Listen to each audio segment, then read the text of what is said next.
But the one that people get confused about is what I call the indirect Fermi paradox.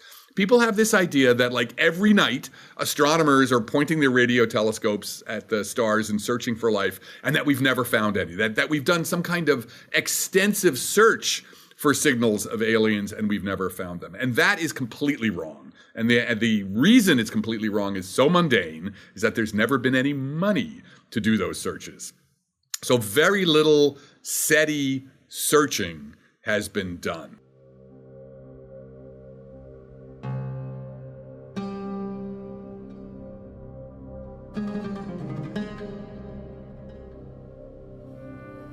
Welcome to Are Aliens Real?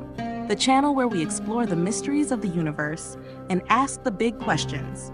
Here, you'll find videos about theories, facts, mysteries, and investigations surrounding the possibility of alien life. If you're new to the channel, don't forget to subscribe, hit the notification bell, and give a thumbs up. It really helps us grow. Fascinating interview between Fraser Cain and astrophysicist Adam Frank.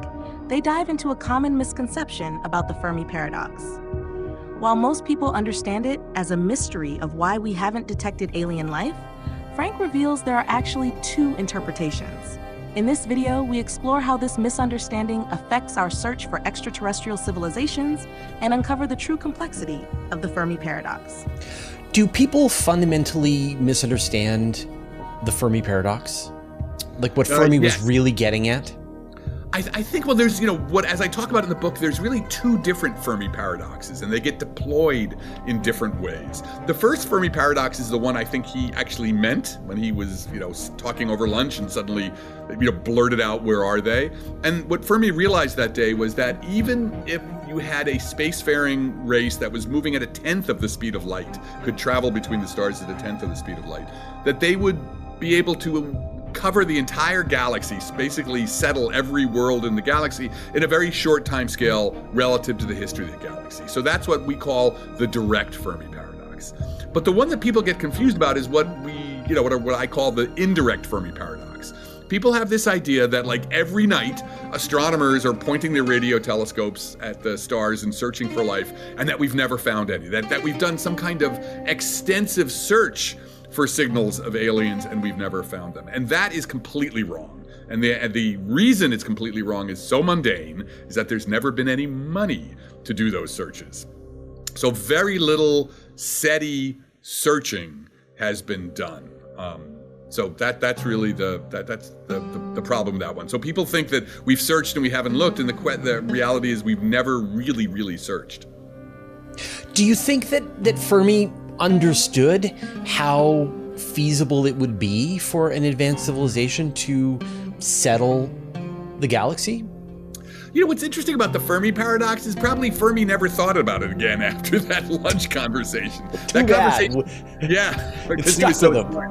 Right. It was really Hart in 1975. So this idea of the Fermi paradox kind of floated around. People, it was very much in the gray literature, as we call it.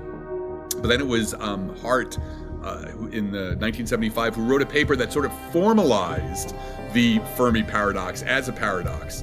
And Hart used it, the logic of Hart's reasoning, which I describe in the book, goes basically that, look, there's so many stars, there should be lots of intelligent life. If even one of those species was able to propagate, was able to travel through the universe, then they should have covered the entire universe, or the entire galaxy by now. And we don't see anybody here, therefore, there's no other intelligent life. Like, that was the way he based his logic.